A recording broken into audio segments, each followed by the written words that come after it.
Welcome to the Real Board Loft. I'm Trip Forman. Today we have a special guest with us, Taylor Guest from Future Fins. Taylor, welcome. Thanks to have me. And what we're going to do here, Taylor, is we want to demystify fins to the surfers out there. We have so many fins from Futures, like you walk up to the towering wall of the multiple towering walls of Future fins that we have, and a lot of people just sort of glaze over, oftentimes get a little bit confused, you know, as far as like what they should be getting. You know, with these videos that we're doing with you today, we want to like kind of take away that mystery and like kind of make it easy for people to pick, not only pick the right fins, but also improve the performance of the boards that they currently have with better fins. So let's jump right into it. The first question we wanted to ask you is, we've heard it from a lot of shapers that fins are very, very important as the board. Like there was a shaper that said to us, you know, fins are 50% of the wetted surface, like when you're up and riding the wave. What part do fins play in the performance of the surfboard, and how much of that is lying on the fins? Definitely comes into play. It's where, aside from the board, a lot of your projection and drive, your predictability, your stability, how the board reacts in certain conditions are completely tunable with the type of fin you have in the board. The overall performance of the board, your experience, what you're looking to get out of the board. Our line does sometimes could be a little bit overwhelming. There's a lot there, but you know, to dive into it deeper, there's a fin for kind of every application, for the most part, every board. So it's kind of just that last thing you can fine tune to get the most out of your surfing experience. We see a lot of the focus of the surfer, you know, if you were to like kind of break it down into percentages, like it's not even 80-20, it's probably more like 90-10. They're focused so much on the board. And then they get over that fence of committing to the board and getting the board, and there's I'll take these fins, this pad, then they're out, right? But obviously we know a lot more should be put into the fins. Why don't you talk to us about the difference between a really good set of fins in your board and an average set of fins in your board? So when it comes to like the ultimate setup for a board, there's a few things that really come into play. Box placement is one thing, especially when it comes to quad rears and twin fins and things like that. Thrusters are pretty straightforward for the most part. When you are purchasing a new surfboard, things to look out for is, the big thing is rocker, tail rocker mostly, especially within our legacy line, rake, neutral, pivot. Each one of those templates kind of cater to a rocker and a surfing style that you're looking to achieve. So for a good example, like a raked fin, more tail rocker, you want to ultimately be with a more rake style template, something like our R6 or an Almeric or like the new Mayhems. Definitely cater to more of that high performance tail rocker, where flatter tail rocker, you want to be on the other side of the spectrum with a pivot style fin. That's like our P6, P8, the Timmy Patterson's also a pivot fin, and that also kind of ties into the style of surfing you're looking to do, where a raked fin is really going to draw your turns out more. Point break style wave, where you go back to the pivots, you're in a beach break, you might only have a few opportunities to fit in a few turns, kind of short, quick, more surfing vertically, where on the other side of the spectrum, the rake is really going to draw you out and keep you going down the line, surfing more laterally. Right. It's interesting to hear you say like the more rockered out boards and the more raked out fin, because we had that exact same thing happen in Under the Glass with Brett Barley when he was using the CI Pro, and he started out with a fin, I think it was a John fin, which doesn't have as much rake, liked the board, and then switched over to something that was more rake, and it ended up being, you know, quite a bit better. It ended up being like a board that he held onto to this day. So talk to us about the feel, right? Like, because you know the difference between like an average board and a good board and a magic board. For sure. Right? And I'd have to assume that it's the same thing with fins, like whether it's an average quality set or the wrong fin for that board versus like when you nail it. What's the difference? Like, what sort of spark do you feel? So connecting with the board right away, doesn't happen as much as you'd like. That's the beauty about Legacy Series 2. It's with the size categories, rake, neutral, pivot, each fin is the same surface area, whether it's a raked fin, a pivot fin, or a neutral fin. So I always like starting with a neutral fin. It's kind of just like the best starting point. You can kind of feel it out from there. If the board feels stiff, you're having issues turning it, you can go to like a more pivot style template. If the board's too loose trucks, like skating, you got speed wobbles. Yep. You go to a more raked fin, it'll tighten things back up. In regards to just that magic set, I think you feel the most, you're gonna feel more out of a foil and construction than you will a template. So with our like speed generating fins that have the vector foils, you're gonna feel a lot more going on there than you would going between a neutral and a pivot or something like that. You'll definitely feel a big difference between a raked and a pivot, but when you're kind of in that neutral zone, especially if it's just a pretty regular shortboard, that's always a great starting point. Unless you're the guy that like, I ride the AM2, that's all I ride. If you have your go-to fin already, then start there. Okay. I would recommend that, but you know, if you're riding a board that's a little bit different than you normally do, and you're set on these fins, and then you get it, and you're just like, what's going on? That's where Legacy Series is great, where you can then know you have your size, and you bounce between the template categories and kind of see if that unlocks anything for you. Okay. But in regards to like smaller to average surf, going with a black stick or some of the new Vector 3.2s or John's new Scimitar, that's where you're gonna feel the most spark and like a live feeling when it comes to a different feeling. Okay. Especially in average surf. What about when you get a board, either first hand or second hand, and it's like, it's not the fantasy board that you envisioned, right? Do you get rid of it right away? No, I always cycle through a couple sets. I always couple sets of fins. Yeah, always start with kind of my bread and butter, things that I know work. Yeah. And then if I strike out there, then I kind of go to, I mean, the wave quality obviously plays into that, but if it's a, you know, average day in Huntington back home where it's nothing too fancy, I would go to more of a construction difference at that point. Okay. So if I say I ride a normal honeycomb fin F6 neutral, and I'm just like, oh, just the board needs a bit of a gas pedal, it feels sluggish, you can go to that same F6 and a black stick. So that goes to an epoxy resin, a little more alive, has the Vector 2 foil, which is convex at the base, goes flat at the tip. So you still get the speed generating qualities in the black stick line, but you still have the flat tip, which is in most thrusters are a complete flat foil. Right. So you can kind of bounce between the constructions, or if it's really good. We don't make Legacy yet in TechFlex, but you can go to a similar style template like the John's a neutral, so is an F6. So you can jump to like a John TechFlex if the waves are a bit better and see if that kind of achieves what you're looking for. Okay. I mean, yeah, like the example that I go, like when I'm out in the board loft, like helping customers, the example that I always go back to is like a board that Pat Rawson made me, you know, and I was basically writing it off. I was like, this board is not good. You know, like, oh, well, like I felt bad, but you got to have some bad ones. For sure. If you're going to get good ones. Tried a different set of fins in it, and it was totally different board. Ended up keeping it, you know, forever until like basically to the board, till it basically rode the board to the bottom of the ocean. Wow. And it was literally just changing one set of fins. In the in the board. When you talked a little bit about, and this is like a little decoding, but you talked a little bit about like the neutrals and the pivots and the rakes, and so like in the Legacy series, that's like neutrals are the F.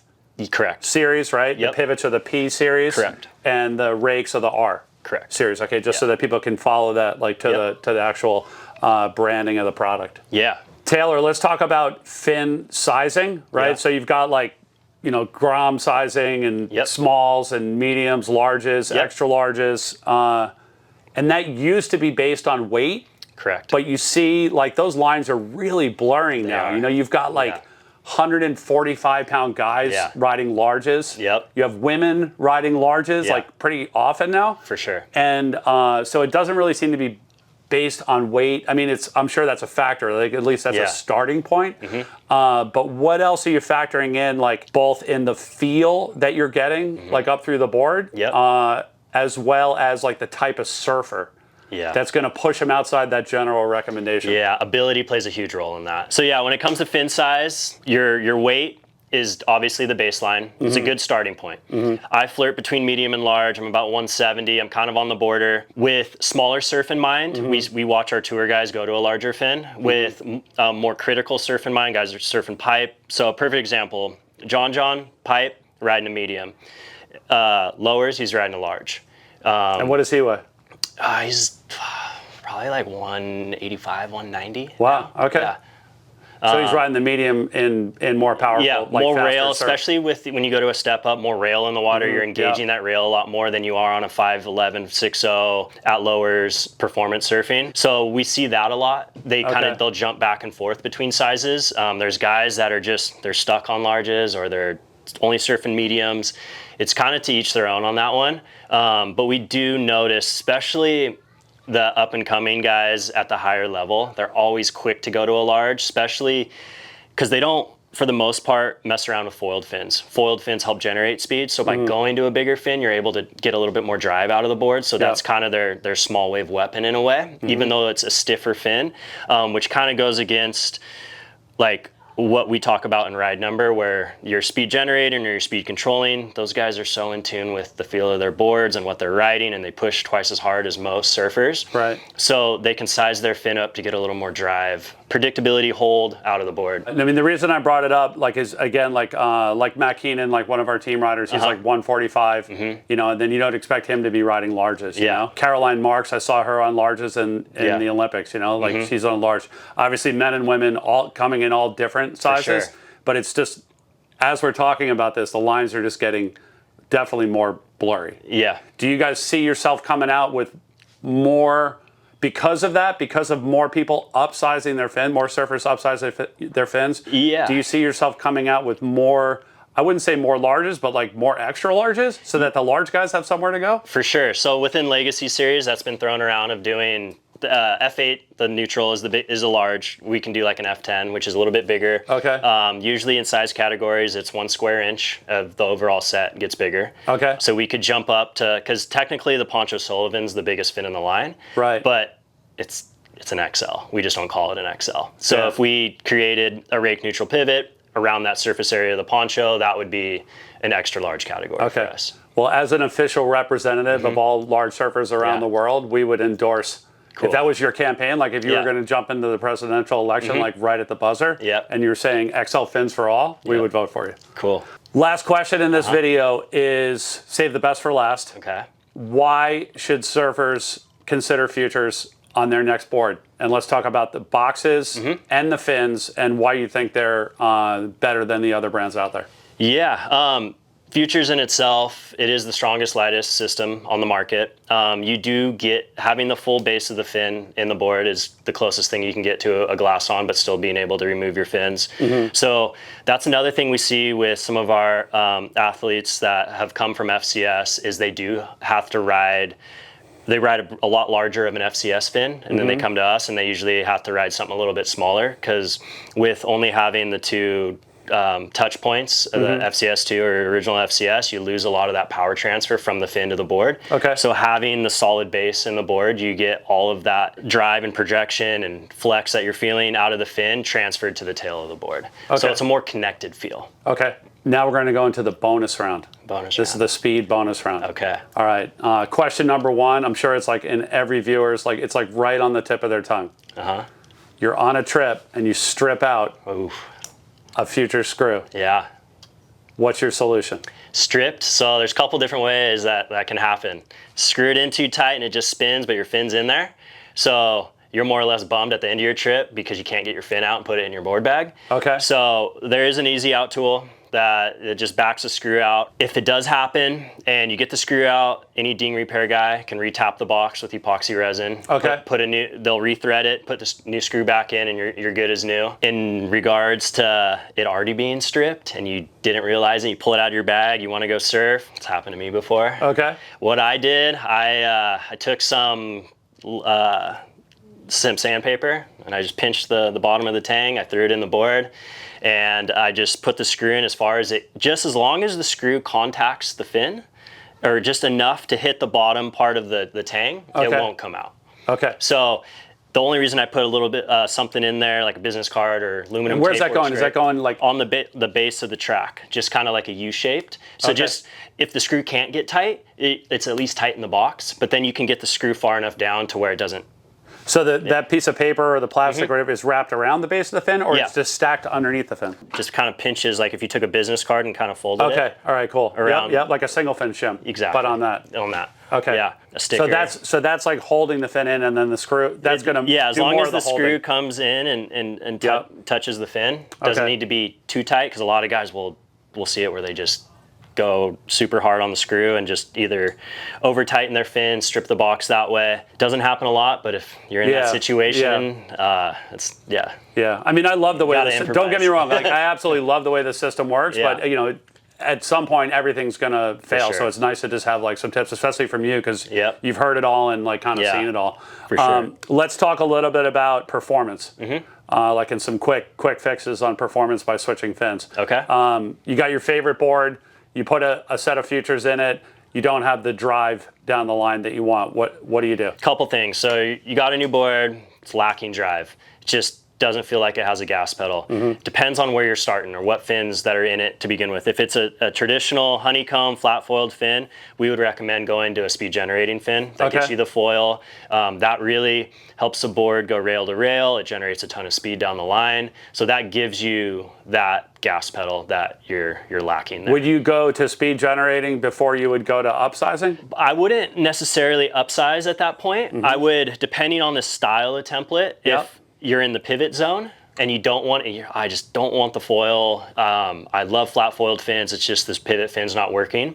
You can go to the rake, because the rake's going to offer more drive over a pivot. Second question in tuning the board with the fins is your board is stiff. Like it just feels like very directional, very locked in. What do you do? Depending on where you're starting with fins. Say you started with rake and it feels that way. You can go to pivot, but where you're going to notice the biggest way to free up a board is with the foil and the black stick construction. It's an epoxy resin, and the way the black sticks flex too, they open up kind of like how a fish swims. Okay. So it really adds a lot of like fluidity and just speed generating characteristics down the line. So with that foil, that really frees things up more so than a template will. You're on a point break. Good size waves, long down the line, flying, but your board's not drawing out the turns that you're like envisioning in your head or that you've seen in videos. Like it's kind of wobbling or wanting to hook up into a turn. Like it's just like not confident in those conditions like you are at your beach breaks at home. What's going on? So in that, there's a couple things. Depending on template, say you're riding a raked fin, which for more down the line point break style surfing for the most part, and if it's big and you're in a situation where you need to control your speed better, that's when you can jump to like a fiberglass fin or a Tech Flex. They handle high rates of speed way better than traditional just honeycomb fins. Okay. Yeah. But in general, like if you're at home in the beach breaks, if you're on pivots or neutrals like the F series or the P series, then you should at the very least on a wave like that be going to rake first. Correct. And then beyond that, like if that construction. Then if you're looking for more performance and it's like not quite dealing, then that's when you're going to solid fiberglass, a glass Tech Flex. fin or a Tech Flex. Okay, awesome. You're surfing a short period beach break. Okay, so not a lot of room for activities. You got to get up and get your go on quick. And your board just seems to be like kind of drawing everything out too quick and not like hooking and going. Like what's going on and how do you tune it up? Board aside, if we're talking fins here, if you're starting with rake, then you would go to a pivot template, because that'll free it up. That'll allow for quicker, more like vertical turns. Yeah, I mean, the first time I tried a pivot fin, I was blown away, especially like in the waves that we have here. Like everything just happens so much faster, and you can compress everything tighter.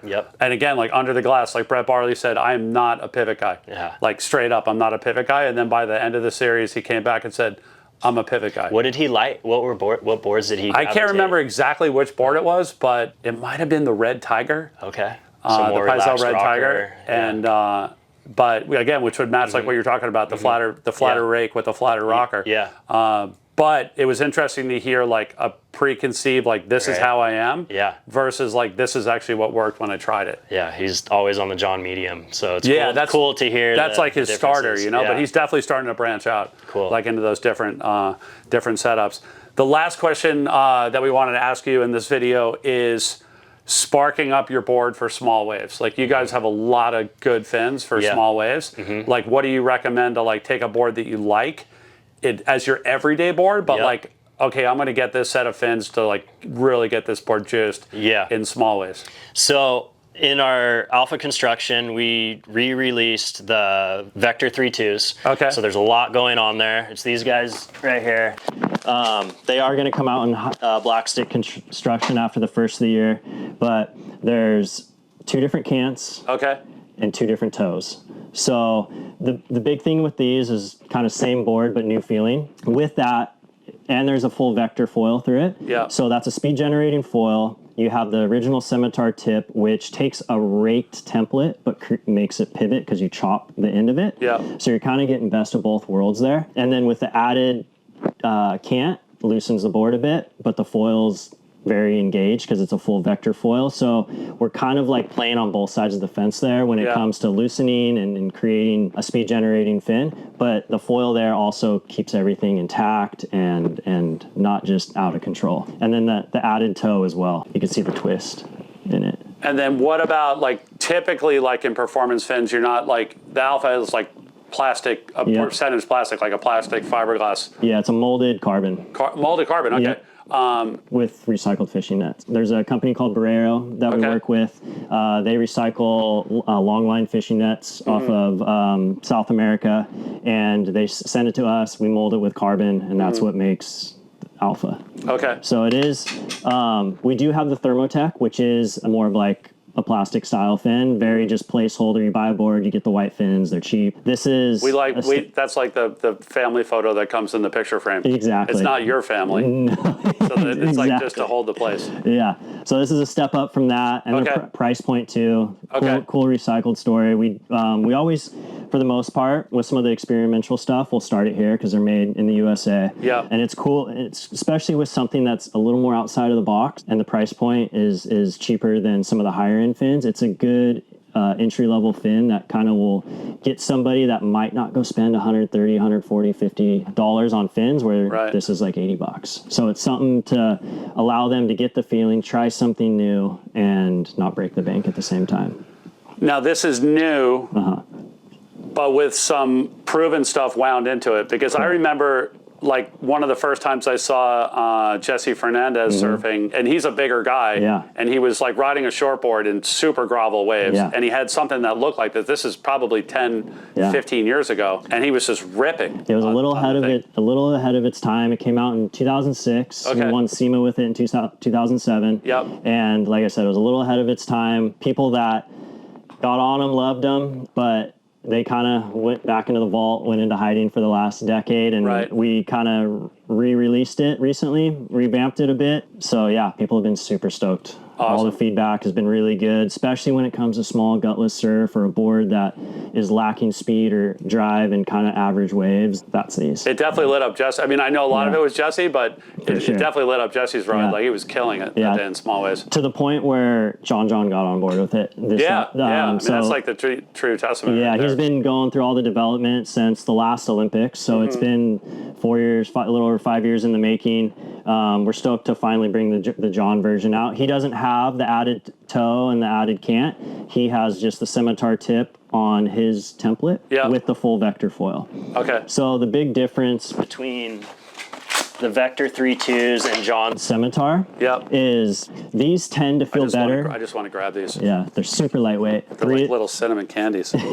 Yeah, so these tend to feel better in more of a flat-faced wave. You know, it still could be this big or maybe even bigger, but just not have that power, but more of like a flat-faced wave, where that really tends to like more of a cuppy wave, even though it's smaller. That's where you'll see John ride that when it's small.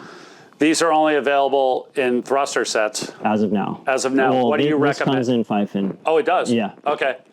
If you get it as a thruster set originally, like these, what would you recommend for the quad rears? So there is a scimitar quad rear in Alpha that pairs with this. You can pair it with that, but I'm a big fan of the flat foiled quad rears and honeycomb. That's a good option to go with the Johns. Okay. And with quad rears, box placement plays a huge role in that. So if you have quad rears that are closer to the stringer or neutrally placed, you could go symmetrical or 80-20.